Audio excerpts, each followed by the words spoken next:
so I start off each lecture by correcting the mistakes from the last one. I believe I have now copied the D algebra correctly out of my notes. My problem yesterday was that I copied it incorrectly, and I wasn't fast enough on my feet to catch that. You said the answer, I think, right? Somebody over here had said the answer. Anyway, the point is that the D bar I had wrong, and the D's anti-commute to the supersymmetry algebra with the right sign, and as Edward pointed out yesterday, the Q's are obtained by just flipping the signs here. Also, when I was writing down the 5-dimensional hypers in terms of 4-dimensional superfields at the very end, I made a couple of mistakes. First mistake was to put the D5 outside of everything where it was a total derivative. That was really stupid. And a second mistake is a little more subtle. The mass term I wrote down vanished identically. You really need a delta ij here, not an epsilon ij. That delta ij actually breaks the SU2 automorphism symmetry, but it's necessary for writing down the mass term. And so this is another example of why when you write things down in these components, when you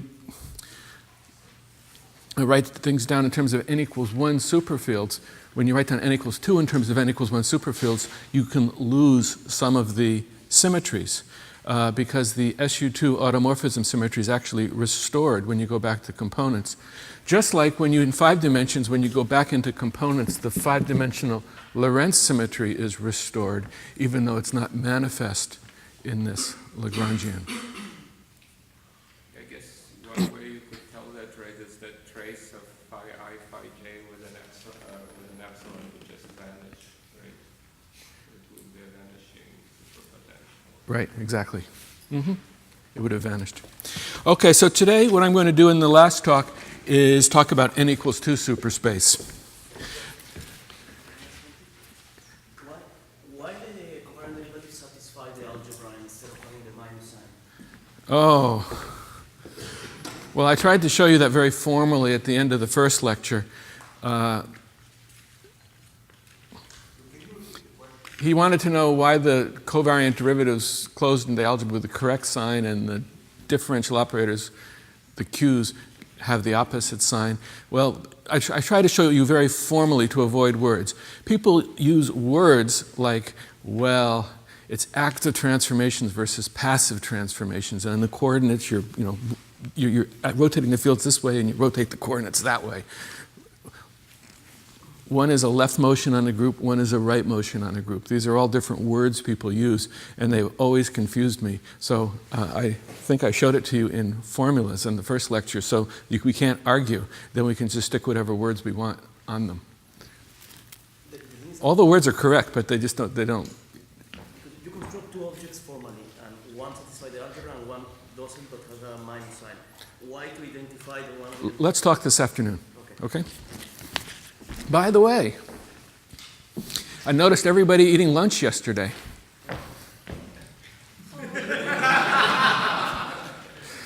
All right, okay. So when I come to this session, and we'll see what I'll ask you. You ask me questions, but I'll ask them back to you.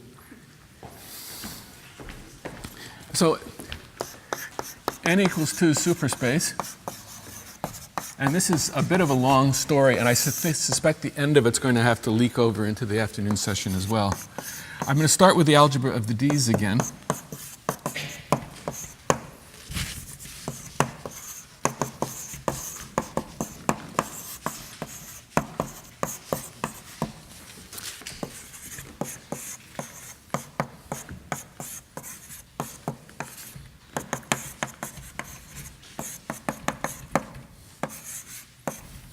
And you're perfectly free to realize this algebra on a set of coordinates.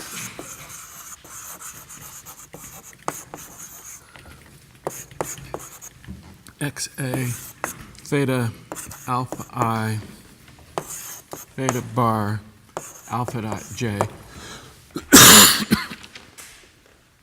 where I realize the supersymmetry transformations as transformations of the thetas, the momentum transformations as transformations of the x's.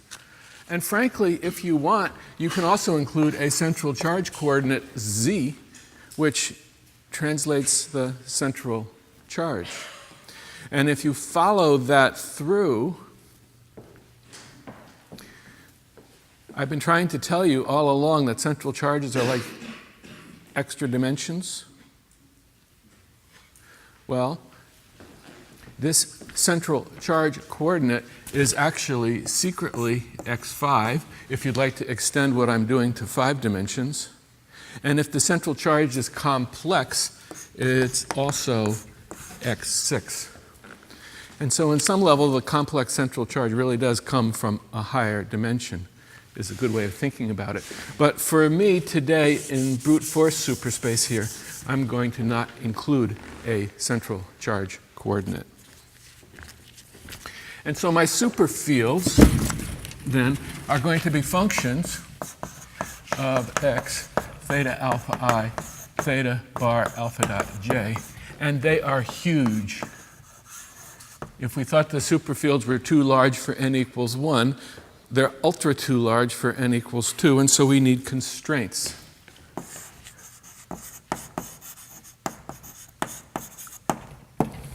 Now, the simplest constraint you can imagine is to take the chiral constraint, like in n equals 1.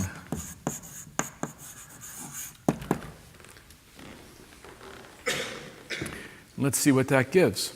Well, first of all, the integrability condition now that the two d's and the two d bars commute in the central charge tells you that this constraint is only consistent in the case with central charge equals 0, and so we restrict to the case of central charge equals 0. And then what we need to do is to do a power series expansion in theta and theta bar to understand what the components are. Because we're working in terms of a chiral field where d bar annihilates it, basically the expansion is given only in terms of the thetas, and all of the theta bar stuff comes from derivatives, as it does for an n equals 1 chiral field.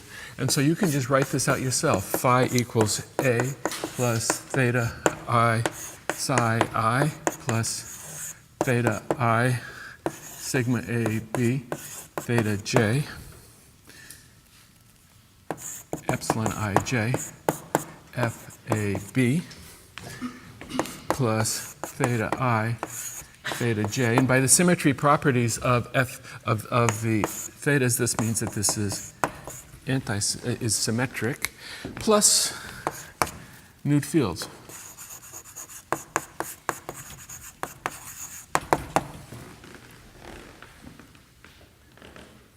If we're going to make an action where the action S, as Edward Witten told us yesterday, was d for x, d to the fourth, d bar to the fourth, phi squared, then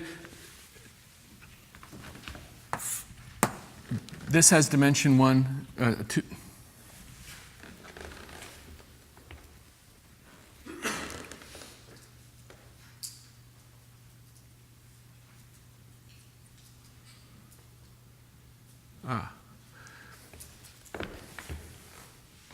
Well, I've got the dimension counting wrong. But the point is, maybe these aren't auxiliaries.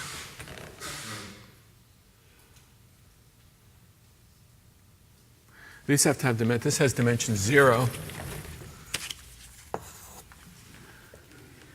And so we need to pay attention to the things that come higher order in the expansion. But what I think you should do is convince yourself is to carry out this expansion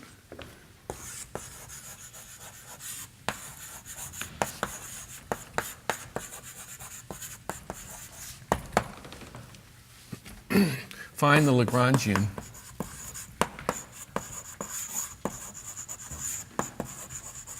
and convince yourself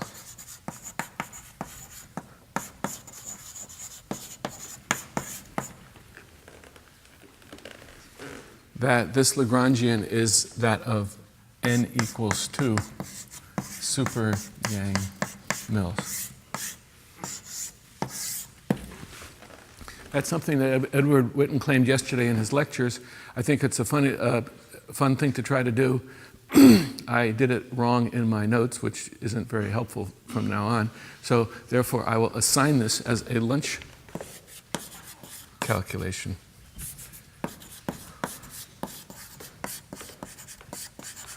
And extra credit to whoever comes to the discussion section explaining to me how it works. You don't need to get the 2's right this time. Let's just try to understand which the fields are and what they, which of the, yeah, plus Hermitian conjugate for sure. We don't want D. Oh, the chiral, that's the point. Oh, good, good, good. I didn't do it wrong. Thank you, thank you, thank you, thank you. It's chiral, so it's only D4, so the phi's have dimension 1. That's beautiful. So this is indeed a physical scalar. This has dimension 3/2. So it's the physical spinner. This has dimension 2, so it's the field strength. These have higher dimensions, so they're auxiliaries. Beautiful, as claimed. However, what I do think needs to be shown is from the Lagrangian that eliminating the equations of motion for the auxiliaries somehow makes this D to be real, and somehow makes this F to satisfy a Bianchi identity. Because just writing down this expansion all by itself, the F is not necessarily the curl of a vector field, and this D is, in general, complex. And so when you do that expansion, you'll find that there's actually 16 plus 16 degrees of freedom here. And then when you eliminate the auxiliary fields, you'll go to 8 plus 8. The extra auxiliaries in n equals 2 superspace. I mean, I actually don't know how it works, but I think that's the way it has to work. Maybe I'm wrong. We'll see. Anyway, the point is that n equals 2 superspace is very different than n equals 1, because here I'm writing down a chiral superfield. I'm thinking maybe I'm going to get hypers out of it, but at the end of the day I don't. What I find is I get a Yang-Mills field out of the action.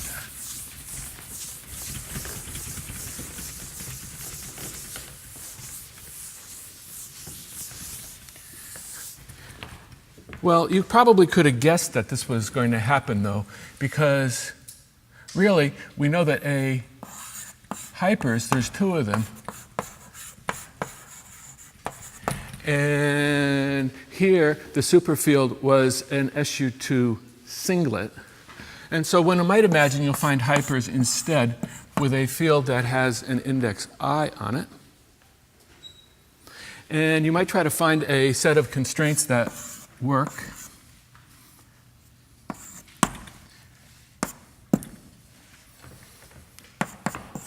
And you can imagine making it chiral. And actually at the same time you can also imagine making it anti-chiral.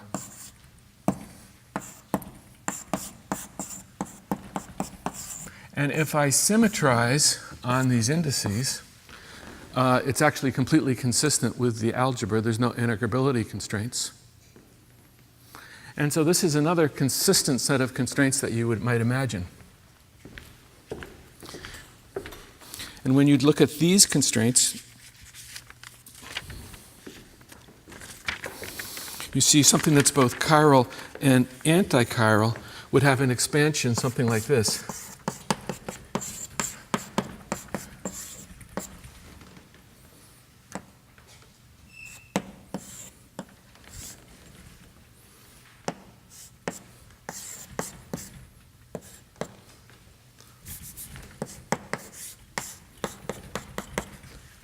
Plus terms with derivatives. And this multiplet actually, all the higher terms have derivatives. They're all derivatives of these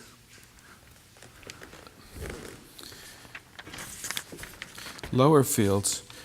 And what happens is that the constraints basically have imposed the equations of motion. So when I take this expansion and I impose this constraint, I find the equations of motion on phi and on psi and on chi are all satisfied.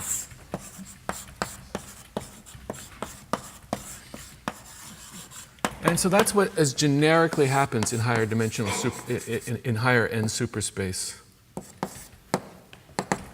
The constraints that are necessary to get us down to the finite number of physical degrees of freedom, the constraints also impose the equations of motion. In other words, yeah, I can write down a superfield, but I can't write down dynamics for the fields. What I'm trying to say is the constraints impose the dynamics. What I really want to do is to write down fields that obey constraints, but the constraints don't imply the dynamics, and then I can get the dynamics from an action, right? These constraints are too strong.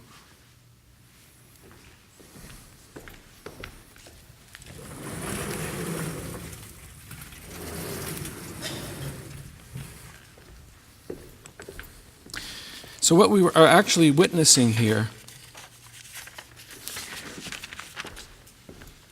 is the consequence of a theorem.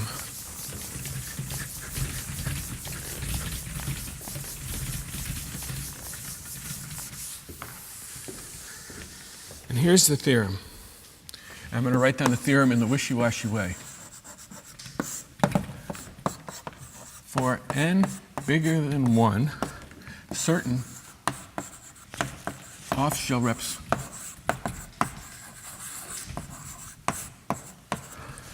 require an infinite number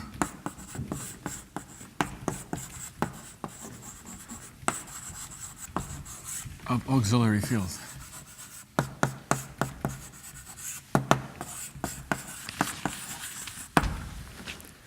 Some don't. Super Yang-Mills, n equals 2. Some do. So here's a sketch of the theorem. So we have the auxiliary fields. Some are bosons, some are fermions. Consider the fermions.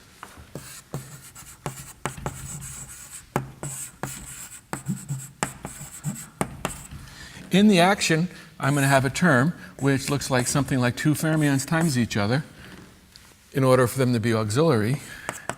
And then the equation of motion, for example, of chi will give psi, and psi will give chi. They're fermions, so they need half-odd integer dimension. I mean, otherwise you could imagine psi squared, but if it was psi squared, they would each have integer dimension. So I need different fermions, say a dimension 3/2 fermion and a dimension 5/2 fermion.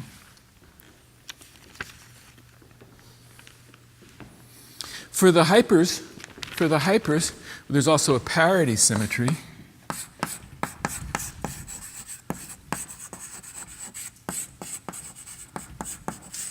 And so these fermions also have to be Dirac in order to have a parity symmetry. These can't be parity conjugates because they have different dimensions. And so I have a Dirac fermion, another Dirac fermion. So off shell, these pairs, well, this Dirac fermion has 8 degrees of freedom off shell. This one has 8 degrees of freedom off shell. And so every pair of auxiliary fermions has 16 degrees of freedom. And so how many are there? There are 16F plus 8 fermionic degrees of freedom. 8 for the physical fields and 16 for the auxiliary pairs. Can't complain about that. But now again, let's look at the supersymmetry algebra. In the supersymmetry algebra,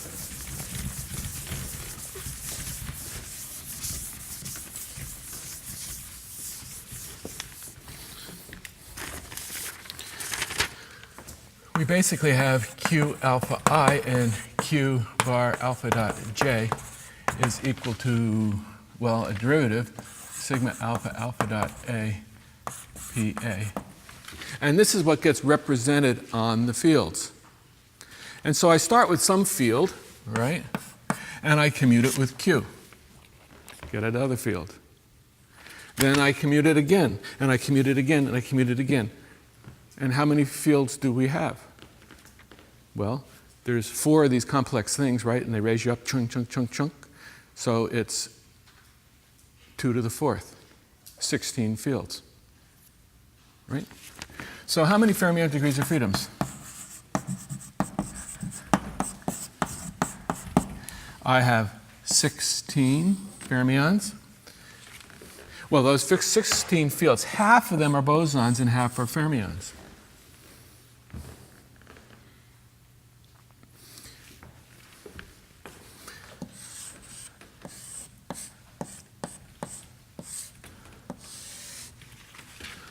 The state what I start from has some SU2 representation, some isospin,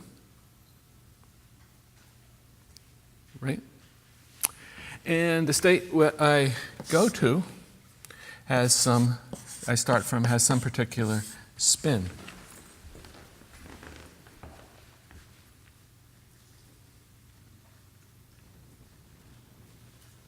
Now,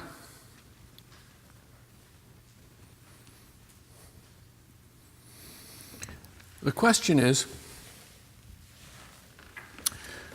do I start with what state do I start with in this story?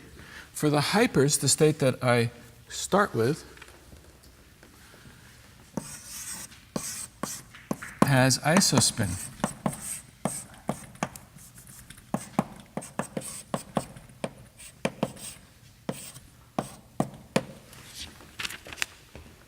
I raise it with the Q's. There's one field that doesn't have any derivatives, right? That's the one you're starting with, and by the time you get done, the final one in the chain only has derivatives.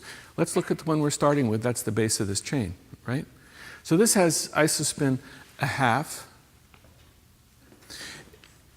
I need to be forming basically complex representations of the SU2 automorphism group, and so any representations that I use to build to add fields to make auxiliary fields are also going to have to be half-odd integer. Anyway, 1/2 plus 1 is a 2. And the spin here is 0, so that's 1. And so you see, for this particular multiplet, how many fermions do I have? I have 16 times f prime, and some number of these representations, and they have each one has 16 fermionic degrees of freedom. And so the only way the facts of life from looking at the Lagrangian and the fancy representation theory balance, the only way f can equal f prime is when f and f prime are infinity. We have an infinite number of auxiliary fields. Super Yang-Mills is different. In Super Yang-Mills, the lowest transformation of the scalar goes into the spinors. Here, the lowest scalar is not an iso-doublet, it's an iso-singlet, Super Yang-Mills. So Super Yang-Mills, J is equal to 0, and every multiplet that I add actually adds a multiple of 8 fermions.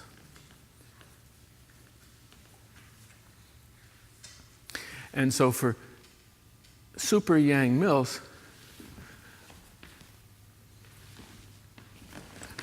I have no problem. F can be finite, in fact. It is. Okay?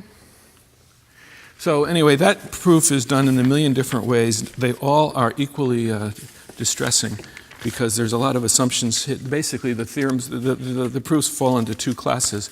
The classes that are so formal you can't figure out what's going on, and they have a million assumptions deeply buried in them, and you have no idea if the proof is true. And very hand-wavy proofs that you also can't tell if they're true. This is verging on the side of the hand-wavy. Find counterexamples. Go, go, go. I'm not sure I'm not 100% convinced about this theorem, at least, but that's how the argument goes. People count the number of fermionic degrees of freedom. So the way out of the problem, though, that I'm going to talk about today is to use an infinite number of auxiliary fields, and for n equals 2, I'm going to exploit the SU2 automorphism group.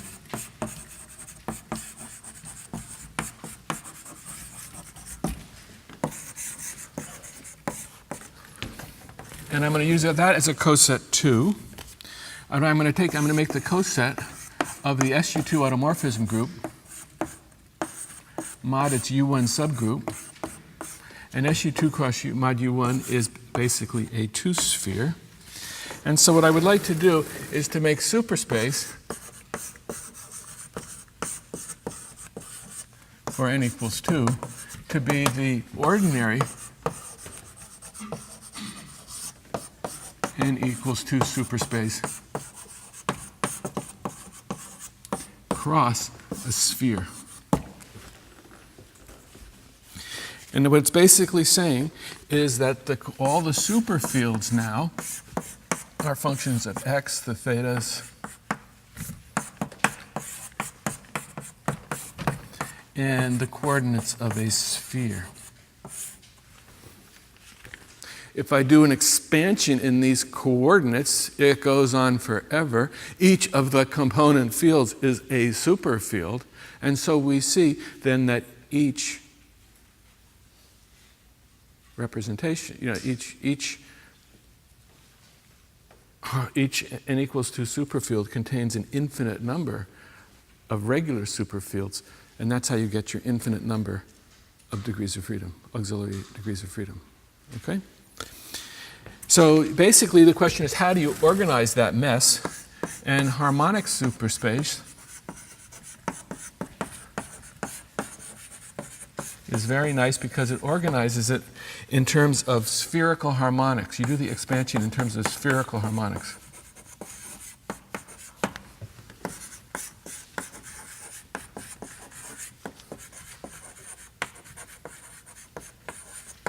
And so you can use everything you know about SU2 spherical harmonics to make your life easy, to classify the representations, to do the superspace integrals, and so forth. It's beautiful. And there's also something called projective superspace,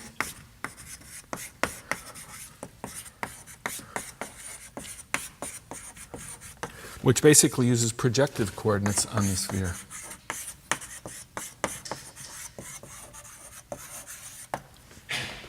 I'll definitely have time to talk about harmonic superspace this morning. I'm going to try to start projective superspace, but I think we'll spend a little time in the afternoon finishing up the discussion of projective superspace. They have different benefits. In harmonic superspace, the SU2 properties are clear. The automorphism symmetries are not broken manifestly by the you can understand how the SU2 symmetries are broken. The SU2 is realized nonlinearly in projective superspace, so it's much harder to tell what's going on. On the other hand, projective superspace is very closely related to n equals 1 superfields. And so it's easy to reduce n equals 2 superfields to n equals 1 superfields in projective superspace. Are they the same? Well, they definitely are the same in that we take functions on the spheres, but they impose slightly different constraints in the two approaches. And I would say it's almost a matter of religion as to which one is best. The projective superspace tends to be centered in Stony Brook and Maryland, I would say, and harmonic superspace came out of Dubna. They both have their strengths, and they both have their huge weaknesses, as we will see, because having an infinite number of auxiliary fields is really terrible. In some sense, it's saying that superspace itself is failing for these higher supersymmetries, in my opinion. And it's up to you to figure out what the better way to proceed is in the future.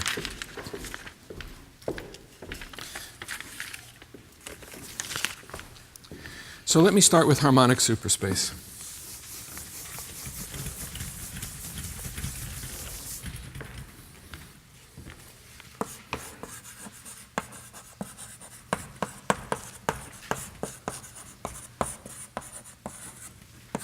And in a harmonic superspace, as I said, I expand superfields in the spherical harmonics.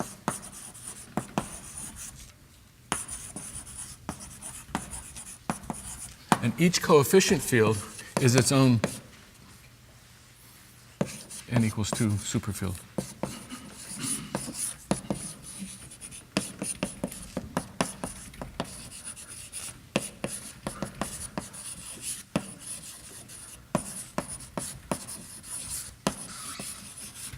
It sounds like an awful thing to do, but there are definite benefits. And so hang in there as I drag you through a bit of formalism, because once we get to the punchline, I think it's nice. So what I'd like to do is describe the harmonics. We need to describe the harmonics in a nice way. We need control over this. We definitely don't want to like look up some quantum mechanics book and find out what all the spherical harmonics are in terms of angular variables and use those and keep track. We want to find something that makes this notation just so slick that the calculations are easy. And so the way I'm going to think of these harmonics is to think of the sphere, again, in this coset approach. So I have a full group G, I have a slice through G, and I have orbits under a group H. And so I'm going to write an element G of SU2 is a coset representative times an orbit, an element of U1.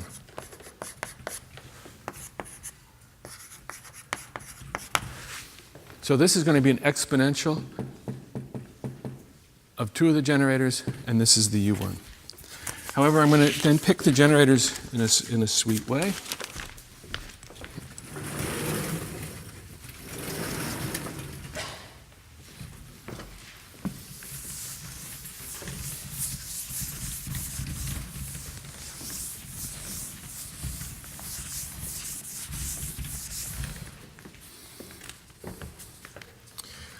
So I'm going to say T plus plus is 0, 1, 0, 0. T minus minus is equal to 0, 0, 1, 0. And T naught is equal to minus 1 plus 1 minus 1. And they obey the commutation relation that T naught naught with T plus minus is equal to 2 plus minus T plus minus. So T naught measures the charge. The notation is such that the number of pluses and minuses tells you what the charge is. We don't want to have to remember too many things here. And T plus plus with T minus minus is equal to T naught. And so I want to write my group element G as an exponential of some coordinate times T plus plus plus another coordinate times T minus minus. And then I write it as an exponential of e to the, well, since Edward used beta for an angular variable yesterday, I'll use it as an angular variable today. But what I would like to do now is to take this coset representative and write it in the following way. I would like to call this UI plus. I'd like to call this UI minus. So this is a 2-column vector. The plus and the minus you can check by rotating it. What charge does it have under a right U1 rotation? This column has charge 1. This column has charge minus 1. Now, this is supposed to be a group element, so I need certain facts. I need, for example, that G inverse is equal to G dagger. That imposes that like UI plus star is equal to UI minus. UI minus star is equal to UI plus. Sorry, this decomposition, is that applied to the first exponential factor only or to the whole G? Oh, the first only. And then there's a constraint where epsilon ij, uj plus, ui minus is equal to 1. This is 4 complex things, 8 degrees of freedom.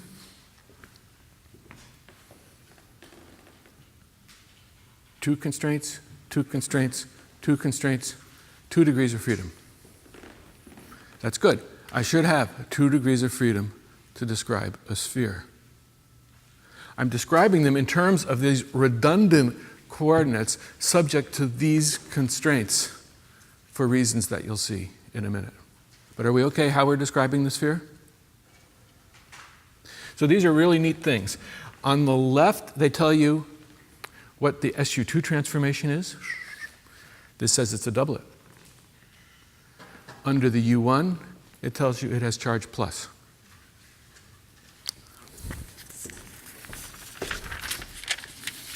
So we can take a function of well-defined charge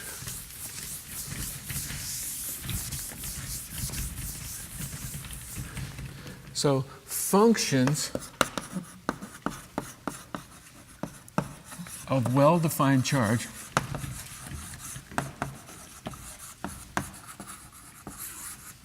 project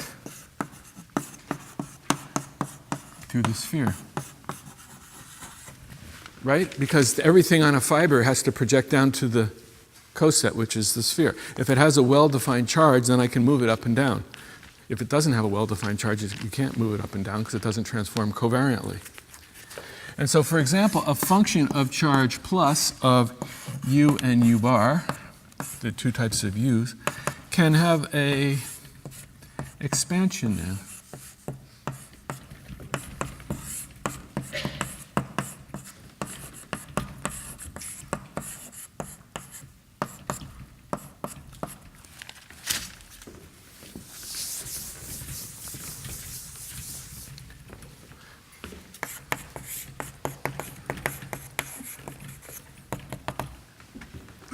In terms of the harmonics. Note that this coefficient is just Fi. This is manifestly symmetric in I and j, and because of the constraint, it's actually totally symmetric in terms of ij and k. And this is totally symmetric in terms of ij, k, l, m, and so on. This is an infinite expansion of a field of charge 1 in terms of the spherical harmonics. The spinor, the spin 3/2 harmonic, the spin 5/2 harmonic. In other words, this is like the jz. And what representations can have jz of, well, a half, depending how you normalize it. A vector in this normalization has 2, but this is a spinor. 1, 3, 5. So this kind of agrees with what I was doing in that proof, right? But in the proof I was trying to say under the SU2 automorphism group, if the physical field has spin like 1/2, then any other field in the representation should also have half odd integer isospin. That's what you're seeing here. If this had no spin, then I would have the even fields, which are the integer spins. Anyway, this is a beautiful way to write down an expansion like that.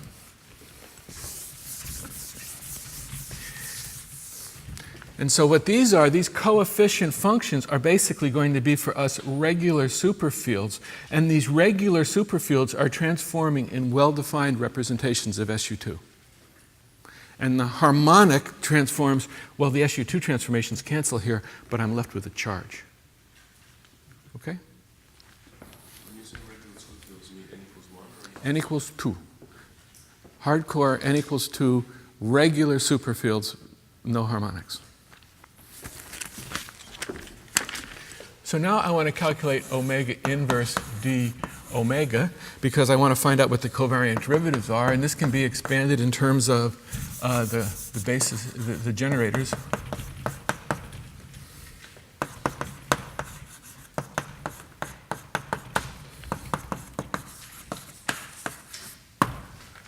This is a 1 form, so these are actually the 1 forms.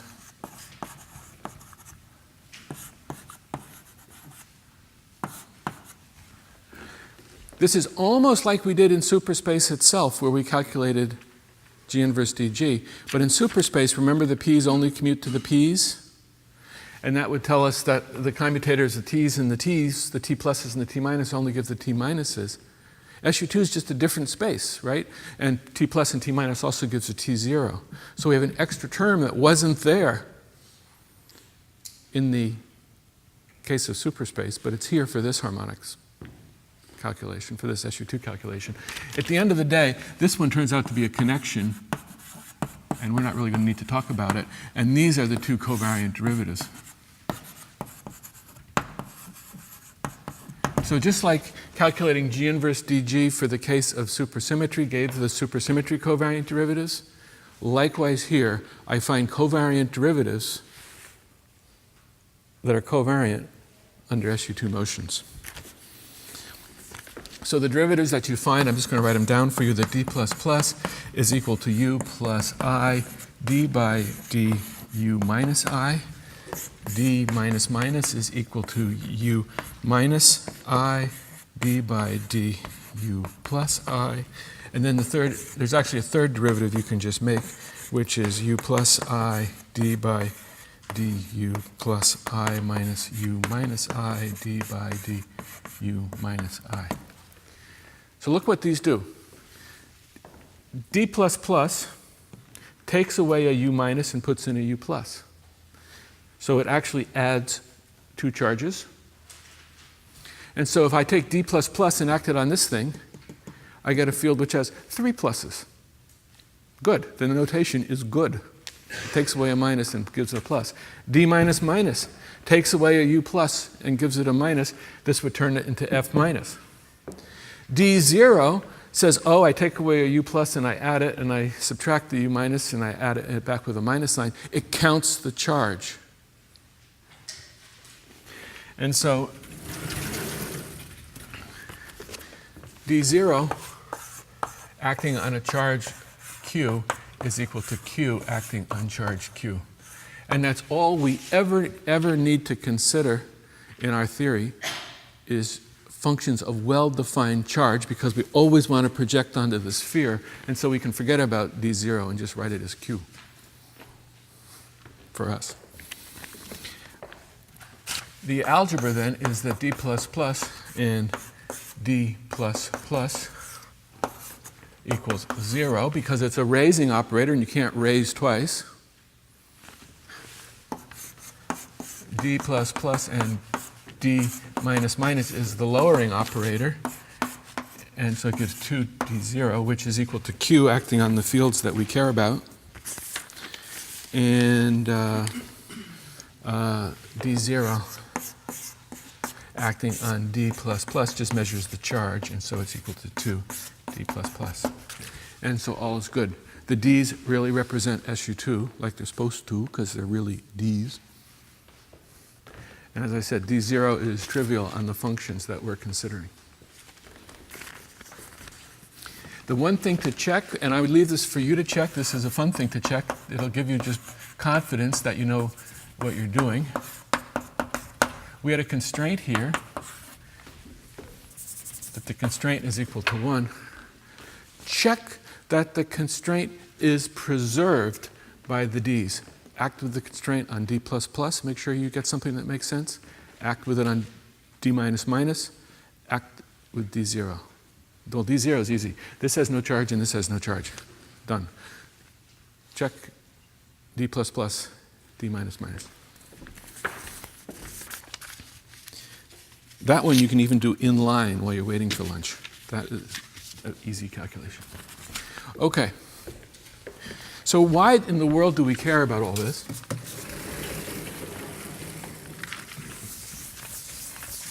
Why is this helpful? Well, I want us again to look at the supersymmetry algebra. D alpha I, D alpha D beta J is equal to epsilon alpha beta epsilon I J Z.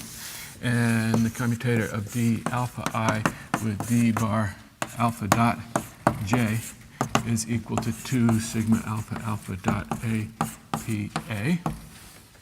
And I would like to define the following things. D plus is equal to u I plus b alpha I. You can't stop me from doing that. And I'm going to actually lower these I, j, and I need epsilon I, j here. Let me define d bar alpha dot plus to be equal to u I plus d bar I alpha dot.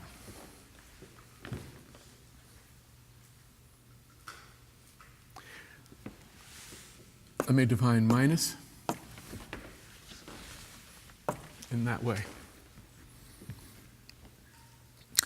Look what happens.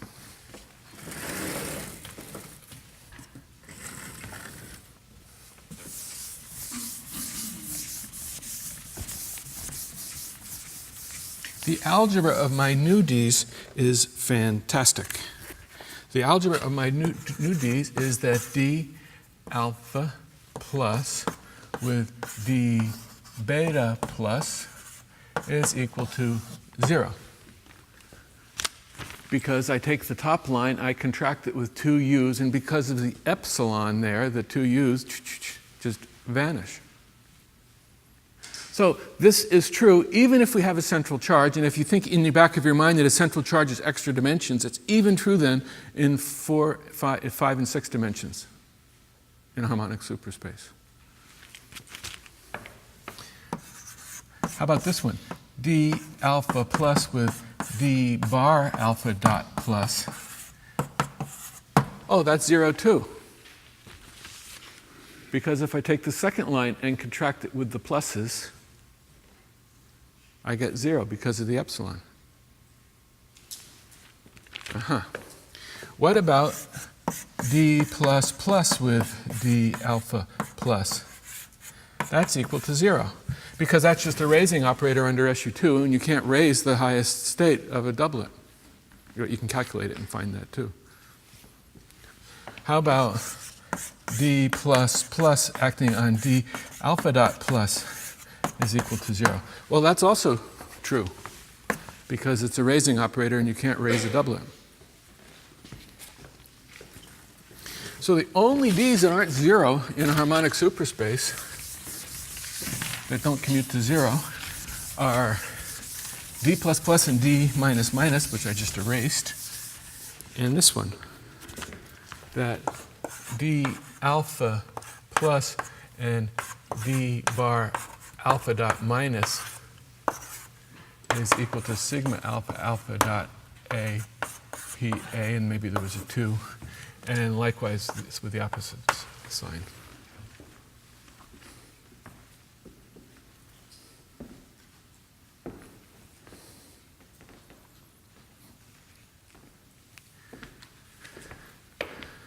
So what's important is that all pluses commute with all pluses.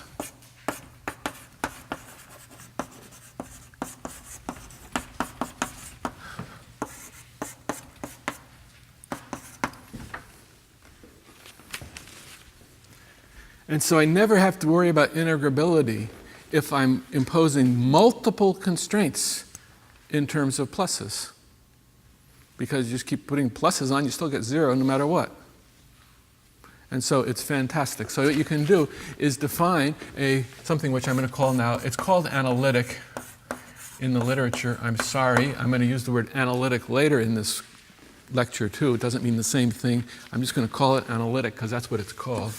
An analytic superfield is one that obeys D plus alpha phi is equal to 0, and D bar alpha dot plus phi is equal to 0. That is perfectly consistent because the commutators are consistent. And everything I do, all superfields for the rest of this talk in harmonic superspace will obey this condition.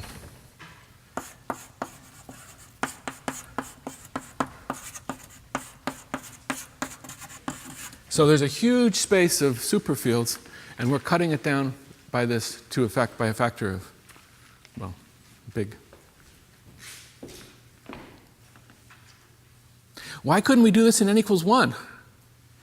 Well, in n equals 1, if I pose that D bar alpha dot phi equals 0 and that D alpha phi is equal to 0, the only solution is that phi is a constant.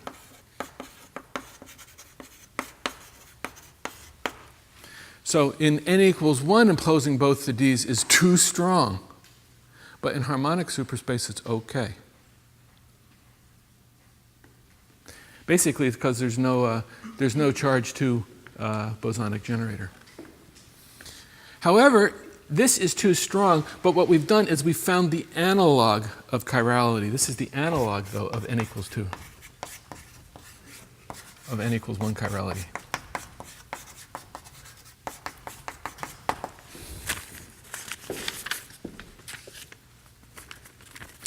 And so you can solve this constraints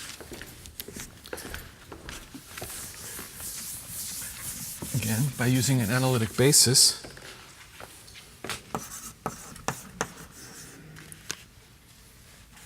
Where I define a field y, which is something like 2I theta sigma theta bar I j u I plus u j minus symmetrized, and theta plus or minus alpha and theta bar plus or minus alpha dot, and that's equal to ui plus or minus theta alpha I, and this is equal to u I plus or minus theta bar alpha dot I.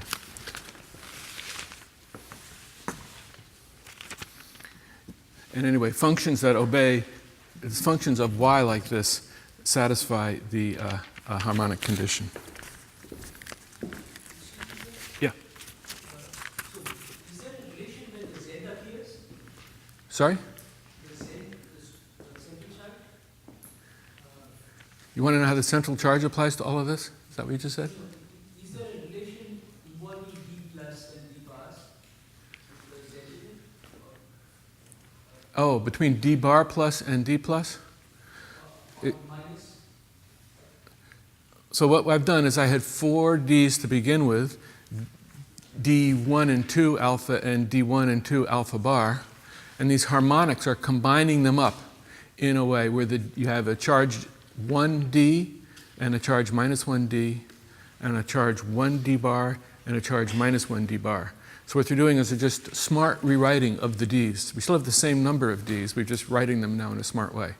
But we seem to have lost the central charge from the... Right, he's asking about the central charge term. Where the central charge is buried in here, yeah, right, it's gone. The central charge is a very tricky subject in harmonic superspace. It will show up again if you always think of it as a fifth dimension, you can find it. And you might say, where are the d by dx's in this as well? The d by dx's in some sense are buried in this power series expansion in the analytic basis. If you imagine that there was a fifth dimension, that would be in this expansion too. And so the best way to recover the central charge is to add an extra dimension in an extra bosonic coordinate for the central charge in the superspace and follow the calculations through, and it'll show up again. But the algebra of the d's, it's gone. It is gone out of the algebra of the d's. Sorry, is y equal to x equal to... What? Is y equal to x equal to... Plus or minus or something. Minus, that's why I wrote an equal sign. Yeah. Okay, so now what I'd like to do then is to consider, we're only going to look at analytic superfields.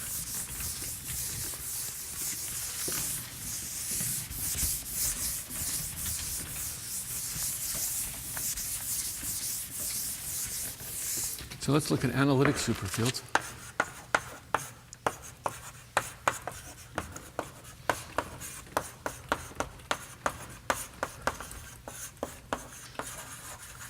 And in particular, let me look at the one which has charge 1. And that has an expansion then.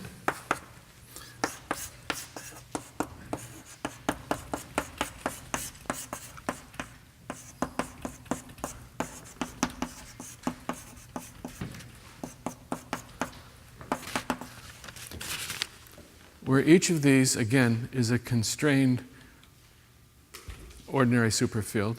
This is actually an analytic superfield because it obeys this, the condition with it in terms of the d bars.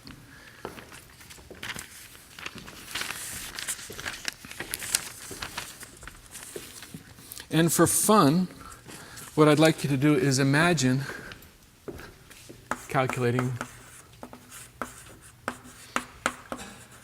for fun, Now let's impose the constraint that d plus plus phi plus. That is another possible constraint, right? It commutes with the other d pluses. All the d's with pluses commuted with each other. Let's impose that constraint too.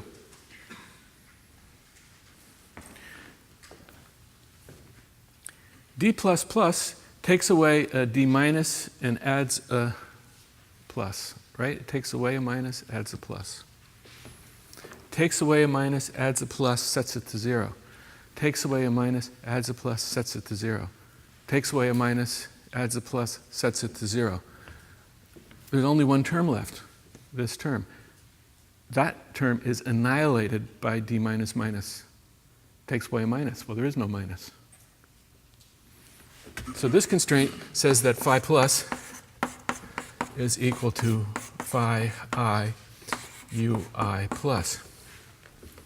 But wait, phi was analytic as well, which means that d alpha, d plus alpha phi plus, which was equal to d alpha I phi j u I plus uj plus is equal to 0. And likewise for d bar alpha dot I phi j u I plus uj minus is equal to 0. They're analytic. Oh, look, this is symmetric in I and j. This is symmetric in I and j. This is symmetric in I and j. You've seen this constraint before. This is the n equals 2 superfield constraint for the chiral, for the hypermultiplet.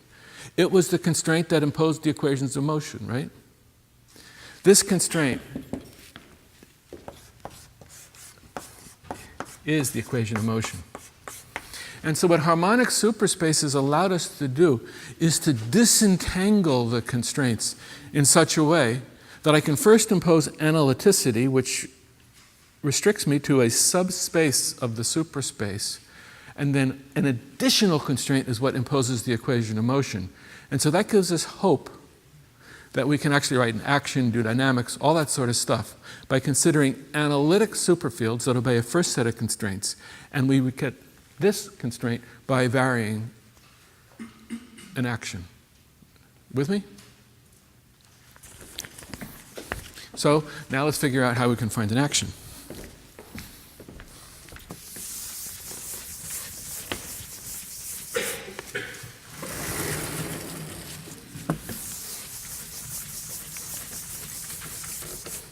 So to find an action,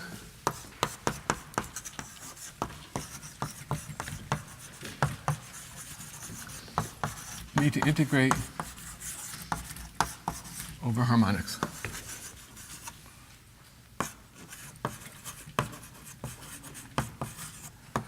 Again, this is why doing harmonics is really easy. It's a nice way to organize the calculation. Because just think of a spherical harmonic on a sphere. You average over all directions on the sphere, it's pointing all different directions, and it's 0 unless the spin was 0. That's the whole point about spherical harmonics. And so if I integrate over the sphere of 1, I get 1. And if I integrate over the sphere of any combination of u's that is not 1, I get 0. And so in this harmonic basis, the integration over the sphere is immediate. And so a Lagrangian, then, or an action, is the integral over d4x, the integral over the harmonics, where the only term I keep is the term with no harmonics at all. I'm in a harmonic superspace, and so I need to calculate with d minus minus, d minus, d minus, d bar minus, some Lagrangian, which is a function of the phis and of the harmonics. Now, again, the only way this contributes is if the charge adds up to 0. And so the Lagrangian has to have charge 4 to cancel off the charges of the d's, and then I take the lowest component.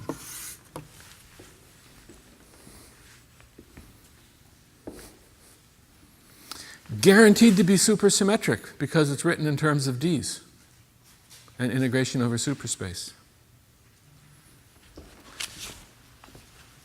Averaged over the sphere gets rid of an infinite number of auxiliary fields.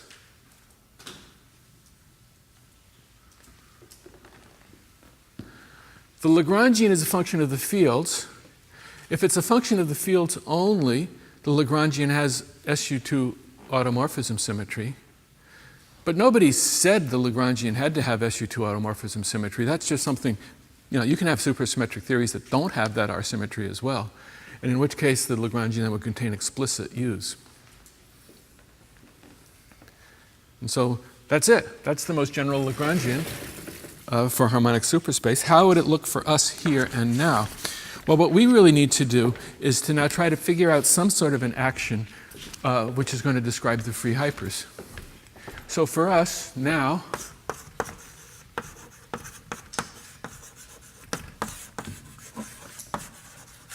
considering the free hypers, we need to write an action then which has the integral d for x, du, d minus squared, d bar minus squared, and then some action. And what this action has to do is, as its equation of motion, it has to give d plus plus phi plus equals 0.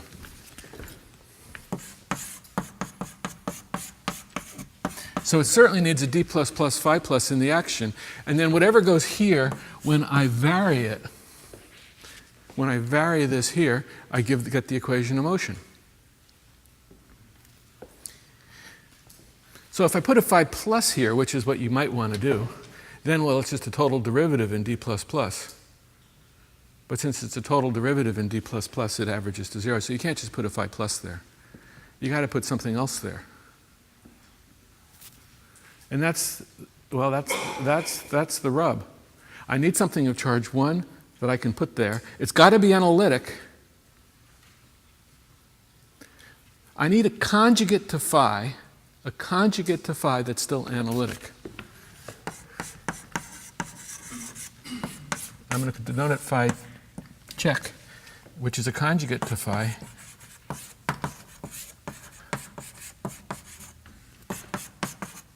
Still analytic.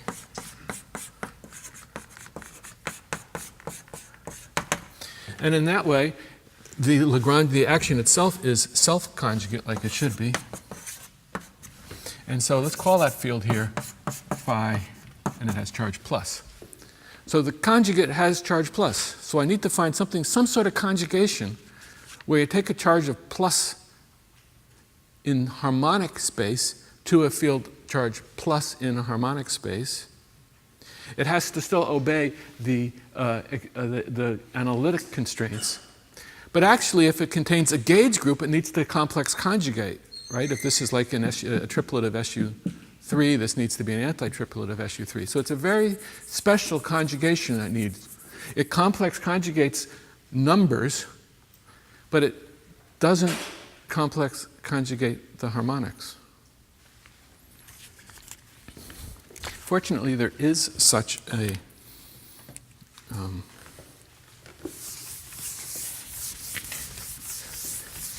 conjugation, and you can find it.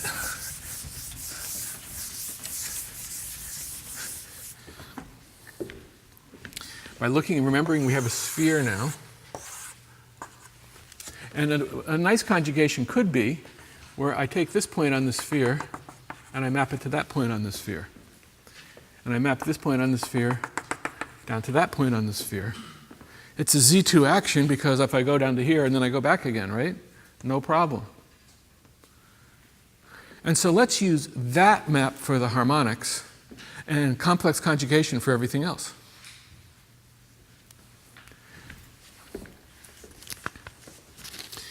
And I'm going to call the antipodal map an X. So U plus I and I'll put a little x on it, which is this mapping, then is equal to minus ui plus. You just have to do it to find this out by writing this in terms of coordinates or something. Ui minus x is equal to plus u minus I. And you can check that the constraint that u plus u minus is equal to 1 is invariant under this conjugation.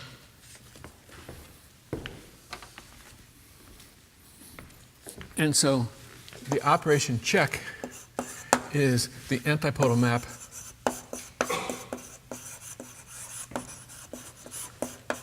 on the harmonics and star on everything else.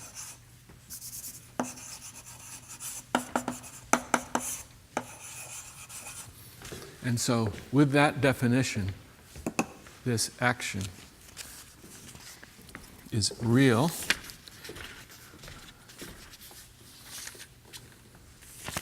And has the correct equation of motion.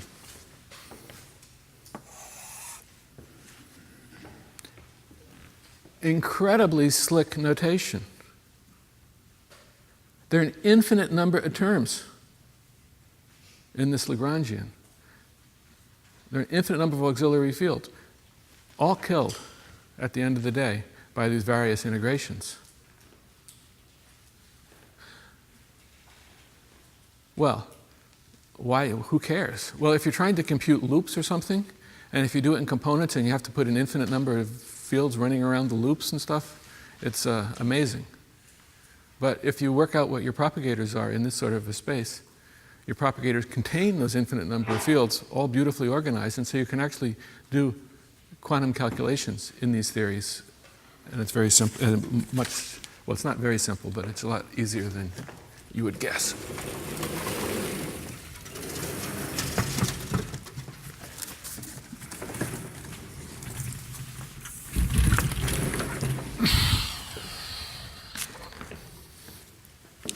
Well, what about gauge fields? That's the last thing I'm going to talk about on harmonic superspace.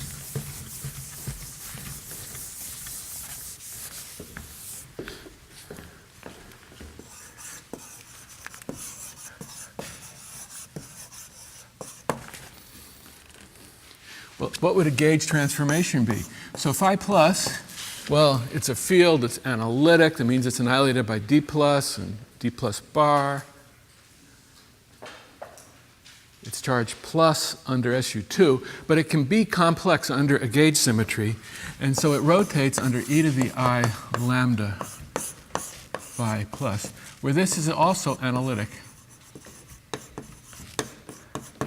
in the sense that d alpha plus lambda is equal to d alpha thought plus lambda is equal to 0.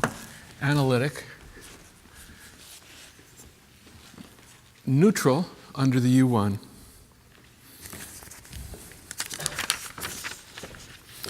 And how can we then gauge this Lagrangian? Well, it's pretty clear we need to add a covariant derivative here. We have to let d plus plus be replaced by d plus plus minus I v plus plus, where v plus plus under a gauge transformation goes to v plus plus minus d plus plus lambda.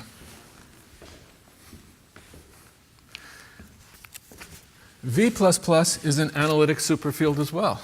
Everything is analytic. Because d plus plus commutes with the d pluses, this gauge transformation preserves the analyticity.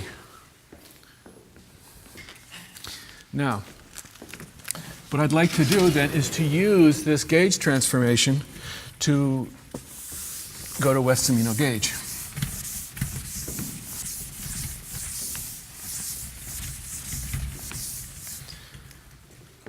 So lambda is equal to lambda plus lambda ij u plus I u minus j plus higher order stuff. So d plus plus lambda goes away, and that is equal to then lambda ij ui plus uj minus plus blah, blah, blah. V, being of charge plus plus, starts out with a term V naught, then it has a term V plus plus, and then it has a term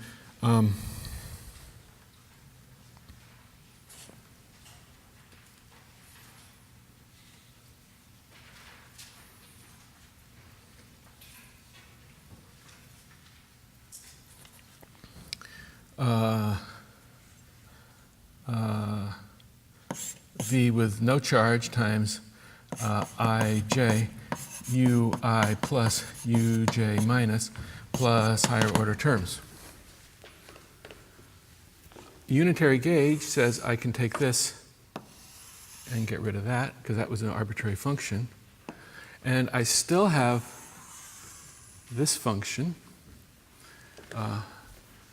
as a gauge transformation, but I can't use that to get rid of these terms. So in unitary gauge, all I'm left with is this V++, and I have to be very careful here. These D++s actually pick up d by d theta terms too in the analytic basis, and I'm not going to show you how that works, but I am just going to quote the answer at the end of the day. And one can find a expansion then in unitary gauge of V++, in Wess-Zumino gauge of V++, where V++ in Wess-Zumino gauge is equal to theta sigma theta bar plus a plus theta plus squared phi star plus theta bar squared phi plus theta plus squared bar theta plus psi I ui minus plus theta plus squared theta bar plus psi bar I ui minus plus theta bar squared plus theta plus squared d ij ui plus uj minus.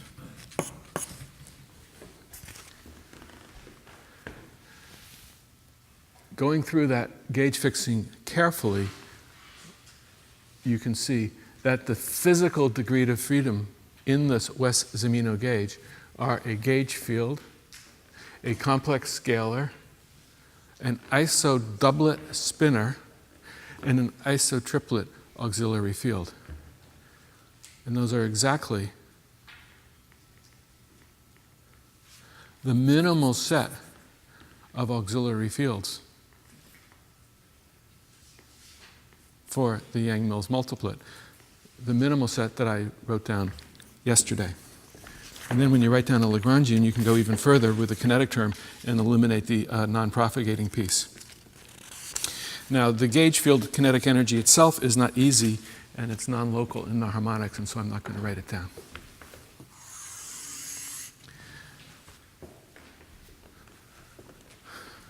And so since this isn't the end of the day, I can't go on forever. I will stop and go on forever at the end of the day. No. What I'd like to do in the question time at the in an hour and a half this afternoon is I have about 20 more minutes where what I'm going to do is also describe harmonic superspace, projective superspace. Projective superspace is the same idea.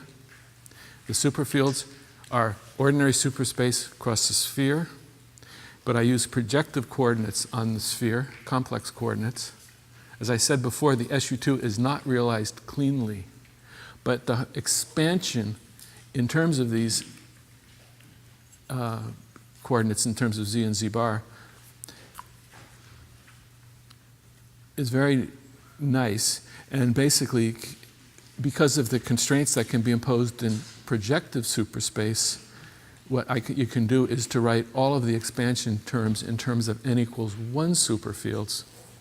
And so by using projective superspace, you can actually reproduce all of the results that we wrote before of n equals 2 supersymmetry in terms of n equals 1 superfields directly from the projective superspace. I think if you took a poll of the people who use n equals 2 superspace out there, there are more people who've used harmonic superspace. There's certainly more calculations that have been done in harmonic superspace. So if you would count on voting with people's feet, that's the more popular superspace. But I think the projective superspace is really beautiful. And it's basically the same age as the harmonic superspace. They sort of grew up together. But the projective superspace is really nice because it's well suited to brane world constructions, because you can, the expansion coefficients are n equals 1 superfields. And so I think it's worth seeing that as well. What I'm going to do is go very quickly over the projective superspace to tell you the minimum number of things you need to know. And then I'll just sketch how it's connected to the harmonic superspace. But as I said, I think that's about 20 minutes. And then the rest of the afternoon time we have free for questions, and questions going both ways. Okay? Thank you.